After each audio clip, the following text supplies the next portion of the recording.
Welcome back. I'm the Watch King. On this video, we're going to talk about, is Tag Heuer still worth buying in 2025? We are about the fourth month in 2025, and Tag Heuer is a brand I get talked about a lot to especially people that were in their 20s and 30s in the 80s. So people now like around their 50s. And a lot of people mentioned Tag Heuer. It was big on the scene when it first came out. And people are going, where's the brand? Is it still around? It's still very strong. Louis Vuitton owns it. And is it worth buying? Now, this is the real question. I'm wearing a vintage one. This was probably produced in the late 80s. I think 88, this particular one was. And it's sort of like a toy watch a little bit. I mean, this particular one is more like a toy watch because of the way the bezel is, in my opinion. I mean, it's made out of stainless steel, right? Richard Meals are made out of plastic, and they're freaking 300 grand. So what am I one to say? And one's a toy watch, but this particular one, I think they're still worth buying, especially nowadays. This is the rare time you'll see me on this channel go, you know what? I'm not talking Heuer, Tag Heuer. I think the new Tag Heuers are better than the vintage ones. Very rare statement from me. Heuer itself, the Heuer watch brand, incredible. Honestly, I even think undervalued. But the problem is the Tag Group bought Heuer and they just dragged them through the mud. They made them a fashion brand. And this is one of the fashion watches. I mean, this watch you could I have to be selling this under 500. I don't know exactly when I have it stocked at. But if you're watching this video, this watch is $400, right? For $400, you're buying into basically the name. It's got a good quartz movement in there. I mean, it's not awful. I mean, it's Swiss. Everything's made in Switzerland in this one, for instance, for the movement at least. The crown, it's a screw-down crown. It's a diver. It's tritium. As I said, 88. $400, you can't go wrong. As long as you're buying from... And this is of making this video. You know, if I have another in stock that's very similar, that's totally different. If you're watching this years down the road, it could be different prices. But as of right now, of making this video, something like that.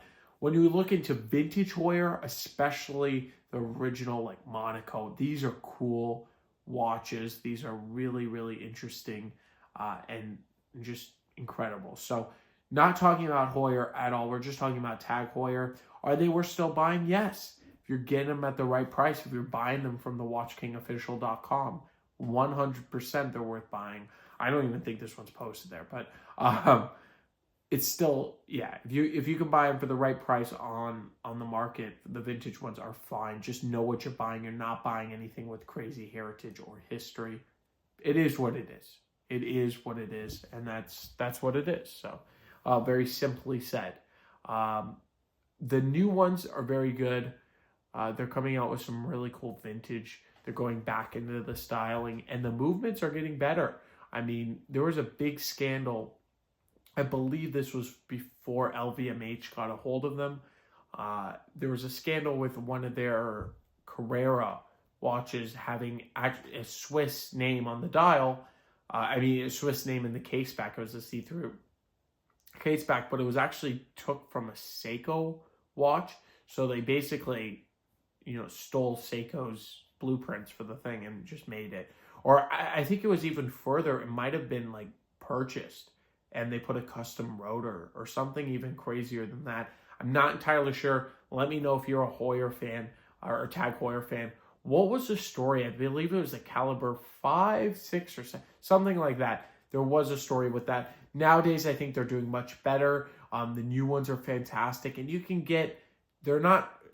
As soon as Louis Vuitton gets a hold of something, they don't discount they don't discount their stuff like crazy. You'll notice that with all of their brands, including Heuer. Heuer as of recently, you don't see it marked down. Like you used to get like 50% off Heuer right away, or more. But nowadays you don't really see that. So they're trying to keep their production back and make cooler watches and do some cool collaborations. They did like a kit collaboration. So that's really a toy watch, but it is what it is. They've done some unique and interesting collaborations. I think they're on the right track. And 100% Tag Heuer is still worth buying in 2025. It's all about price point. It's where you buy, right? If you go into a Tag Heuer boutique here in the States or anywhere you go and you pay full price, you're going to get hit. You're going to get hit. But you know what? With most luxury products, you are going to get hit either way. But just do a little bit more research, right? If you're looking for one of these vintage ones, you can find them, as I said, basically dirt cheap, right? $400 for a luxury Swiss watch is almost unheard of. And the materials used are great sapphire crystal. I mean, it's not stainless steel. It's not super cheap stuff, right? It's not glass crystal, stuff like that. I mean, in my opinion, it's still higher quality than Seiko. I know you're going to hate me, but Seiko is also, from a brand new standpoint, I think these retailed, this one's from 88. So I think this retailed for about $400 when it first came out. So yeah. So you can basically pick it up for retail nowadays, with all the inflation. $400 in 88 could have been like, I don't know. I was like probably close to like $2,000 to $3,000, I would say nowadays, with all this stuff. So you can pick it up for a huge discount, technically, when you do the inflation from retail. And a lot of them, right, I think they started these type of watches like early 80s, like 81, 82, something like that. And they ran it basically like they really overplayed their hand. And then another group bought them, I believe. No, Tag, I don't know if Tag held them the whole time, but then Louis Vuitton bought them quite recently, in the last 10 years, at least, maybe 5 years. And they got a hold of them, and they have really taken off. So I like these. There's a special, I have a little bit of heart into Tag, a little more appreciation, not really shown in this video because my very first watch, actually, you can watch that on YouTube. If you want to go back and watch one of my first ever videos, it's on this Tag Heuer, and I bought it, and it was a 40mm quartz. I will never forget this watch. That was the first luxury watch I ever bought, and it was a lot of money for me at the time. I think I paid $300, and yeah, I remember it. Yeah, it's just a crazy watch. Wow, it really brings back memories. I'm reminiscing while on live. I didn't even script this. I don't script my videos either way, but I didn't even plan this out. But definitely just something really cool. You're going back in memories. And Tags, there's nothing awful about this brand, right?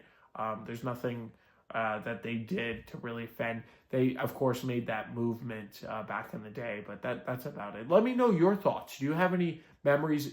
Is your very first Tag, a luxury watch a Tag like myself? Because they are pretty near and dear to my heart. So I want to thank you all for watching. If you have any questions, please reach out. I will be happy to answer you in the website. The website is the easiest way to reach me. There's many ways through there. So go check out the link below, and I will catch you in the next one. Have a great day.